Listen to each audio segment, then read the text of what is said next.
I've got a piece of geometry that we don't normally bring from home because it's really fragile. But this is one of the big matrices we've got. And I'll just spin it a bit so that you can see this, see how that works. That is an absolutely awesome thing. And you can see that what it is a lot of those stuck together. When you look at the three, you'll see that this is basically a whole stack of those. And what the two star tets are, when push comes to shove, is a whole stack of cube octahedra. So everything builds up from from these original shapes up to something like this. Is everybody happy with the progress we've made step by step? Because right in the heart of this shape, can you hold that up please, Charlie, that one there? Right in the heart of this shape is one of those. And then it's replicated again and again on the outside. And you remember that nestles in the heart of the star tetrahedron, okay? Is everybody with me? If you look at this, this is a giant star tetrahedron. Can everybody see there is an upward pointing tet here and a downward pointing tet? It's difficult for me to see. Where's it gone? Downward pointing tet here, okay? So it's a giant star tetrahedron, and embedded on the face of it is a big square. There's a big square here which has got big triangles off it. So what this is a giant representation of that. And you can see that not only does it work side by side, so that there's a little one of those cube octahedrons all the way, but it's scaling outwards. Do you see? That's ever so clever. We think, you know, that is really clever, taking up space without changing the proportions, all made from the same size ribs. And it's doing the star tet, the octahedron, the cube octahedron with the points inside, and then a layer out, it's doing the same thing again, outwards and outwards. And that takes us to really the last place I want to go, almost. We're going to do a bit of Moebius strip work, but in terms of the geometry, when you remember that that's a cube octahedron, and that it contains all that other geometry in it, because we've seen it, we've built it right from first principles. I'm just going to go and give this a spin, because if you look at this, it's a three-dimensional one of these, okay? There's four of these, four of these, 1, 2, 3, yeah, there's four of these interleaved in this beautiful shape, okay? And you can see it's got squares surrounded by triangles, okay? So essentially, the 3D flower of life, the basic floor plan of all geometry, the vesica piscis over and over again, is ultimately a cube octahedron. And as it spins, you'll see that it goes egg-shaped and circular. Egg-shaped and circular. I wanted to get the lights working, but they're not plugged in. But that is another thing that you won't see very many of. It's also possible to make one of these actually cubic. You can make a cubic one, which when you look through it, it turns into a sphere. But that shows how ultimately all this geometry boils down to your cube octahedron. It's a really amazing thing. In terms of simplicity, we're talking about triangles, cube octahedrons. And I remain permanently amazed by how astonishingly simple this is and how beautiful are the outputs. And whilst you don't see too much of this geometry around, those of you who go to Spain and Morocco and stuff, you actually find that they are making feminine geometries as nightlight holders. So I know I've seen this one. This one's got squares all the way around both of the equators and triangles in between. And I've seen one of those with a nightlight holder in the middle of it. I've also seen these. We've got one of these, very beautiful, with a nightlight in it. This is a dodecahedron, so it's one of these, but it's got stars, it's got stellations on it. So the idea is we're adding a 6-element stellar radiance, which is what animates us all. Those upward and downward pointing tetrahedra of the star tet are supposed to indicate, one of the things they indicate is the feminine, the rising of the feminine breath of consciousness to meet the downward moving form of the father sun. So these two tetrahedra meld together. That one is a stellated dodecahedra, a little bit of hypergeometry. Somebody asked Juliet and Jiva, who are the people that are responsible for all this geometry, why it was that Plato associated the cube with Earth, whereas Dr. John Dee, who was, as you know, Queen Elizabeth's favourite magician, connected it with the dodecahedron. And they made this very, very beautiful thing, which is a dodecahedron with pentagrams in it. Can everybody see that? And the thing with this is that if you use your index fingers on one edge of the pentagram and then use your thumbs to make a square, okay, everybody can see I've got a square there.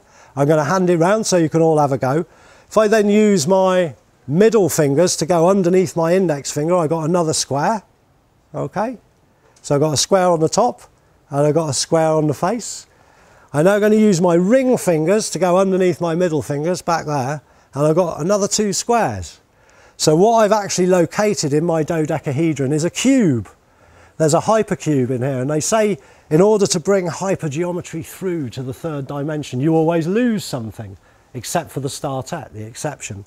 And here you lose the fact that you can see them. You can't actually see the cubes that are in here. But we tried, because there's 5 cubes in here, one for every line on each of on the pentagram, okay? And we tried for a while with a needle and coloured thread to actually put one face of each of the cubes into the dodecahedron, but eventually we gave up. You'll have to just imagine it. Great thing to play with though, and certainly a fantastic conversation piece to have, like sitting on the sitting room table is a set of pentagrams on a dodecahedron. Tends to get like, what do you do type responses. Another hypercube that I obviously this is a hypercube. If I put it on its side, look, that's a hypercube, that is, obviously. But one of my favourite hypercubes is one that the grown-ups have come up with, and this is called a tesseract. And you have to look at this quite carefully, but actually it's a set of 8 squashed cubes. Okay, so there's one there, one there, one there, one there. When I flip it over, there's another 4 on the other side. And they're all springing from a point that doesn't exist. So it's a really beautiful thing, that is, and that's part of the energetic pattern of Saturn, apparently. Really beautiful shape, called a tesseract. That lovely hypercube, so the thing that we've lost bringing that through is the shape. We're now going to move just quickly down back into the second dimension, as you'll be glad to know that it's nearly time to go and do whatever we're going to do next. I'm going to do a little bit of trick stuff with some scissors, because we talk about things dividing themselves in two, and we assume that it's a simple process. And when we look a little bit harder at some of the most simple geometries, I mean, this obviously, to save time, we've taped it together. It's one I prepared earlier. We imagine it as a strip of fluoro card, okay? It's white on one side and orange on the other, and my beautiful assistant has made me a strip out of it. Now, when I cut it in half, it's going to do exactly as most of us will expect, which is to fall into 2 parts. So that's what we expect things that are divided to do. Now I've got here a slightly different thing altogether. Now, the man who was talking about the orgone talked about a Möbius wrap round one of his items. This is a Möbius strip. How many people have seen Möbius strips before? Very good. You ever played with cutting them in half and stuff? The basic fundamental thing about a Möbius strip is that if I start with my finger on an orange surface rather than the white surface, and I run it round the orange surface without taking your eyes off it, eventually it comes round to the white surface. So by putting half a twist in it, I've made 2 planes into 1 plane. Now when you think we've got all these twists in our DNA, there's all the kind of amazing twists in the heart muscles and stuff to make them go. But our question is, what happens if I try and chop this in half? Because it is still a 2-dimensional object, it's a plane. We know it's got an inside and an outside and thickness and all of that, but we're going to pretend that it's a plane. We've stuck it together and we've made 2 planes effectively into 1. And if we cut round and round and round it, what we find is that it actually doesn't fall in part. What it does is it makes something twice as long as what it was, and it's like an infinity symbol, okay? Now, I used to say at this point, what? That's exactly what we're going to do. I used to say at this point, if I had an infinitely sharp pair of scissors, I could keep going like that and I could make it into an infinitely large thing, until one sharp young lady actually came up afterwards and picked up the scissors, and she did what I'm doing now, which obviously takes a little bit longer because it's quite a lot longer than it was. But it always reminds me of a story about a young lad who bet his mates in the playground 50p each that he could cut a postcard up in such a way that he could step through the middle of it. And I often wondered whether this was the way he could do it. Actually, as it happens, this time we've got a postcard, which I'm going to show you, which has been cut by Rian so that you can step through it and then fold it back into the postcard shape. So you'll be glad to know that even though this isn't the correct technique for pulling that stunt has been done. So if you want to go and meet all your mates down the pub, bet them 50p that you can step through a postcard. Rian can show you how. Whereas I can't, because what I've got now is 2 of these things. So the second time round it does actually split in 2. Okay, so this is a really simple piece of cardboard and some gaffer tape being approached. Now imagine what's happening if they see ribbon connections between galaxies. They talk about this thing, the biggest thing we can see away from us is called the Magellanic Wall, and it's the Centauri Wall, and it's basically a huge skein of galaxies, thousands and thousands of light years thick. And our galaxy and all the clusters around us is being sucked towards this thing, which is called the Great Attractor within this wall. We don't know what it is, but they're starting to suggest that it might be the universe next door, you know? And this sort of technology is, I'm sure, the way they did it. I want to go for one more of these because they're not finished yet. Here I've got one which is slightly thicker. It's the same thing. It's a amoeba strip. It's got half a turn in it. And if I ran my finger around it, it would follow both sides of it. But this time what I'm going to do is I'm going to start the cut to my left, which will be your right, because I know that's how things work. And if I just whip round, these are slightly harder to do, these, because they tend to fight back a little bit. Oh.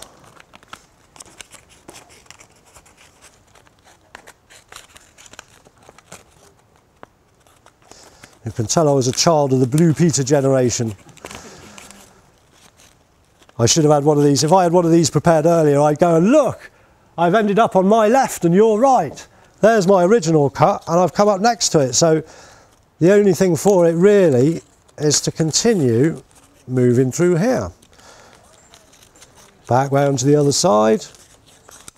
Very nearly time for questions and beer. Yeah. Here we go. And what it's done this time is it's turned into one long one like the one we got before and a shorter one, which is an image of the thing that we started with. And if we cut these in half, this one turns into one of these and this one turns into one of these, the 2 of these. Absolutely bonkers, really. So you end up with 2 pairs, but they come from not where you'd expect them to come from. And that's just cutting things in 2. You know, that's cutting 2-dimensional things in 2. Lord knows how it all actually works once you start mixing this sort of technology with this sort of technology. Absolutely fantastic. And the postcard has one last manoeuvre. Here it is, the postcard, and you can actually unfold the whole thing and drop it over your shoulders, which I don't really want to do right now, but you can see that it would work. That was such a clever trick. In the meantime, I think I'd like to give you a bit of a motto as we spin this, because what this is the manifestation, the actual manifestation of all of our beings singing out to this geometry. And we should really welcome this manifestation of the limitless light of being. Telepathic union, one harmonious planet.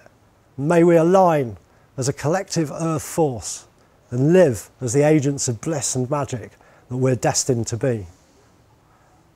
Thank you very much for your attention. Thank you. Well, thank you.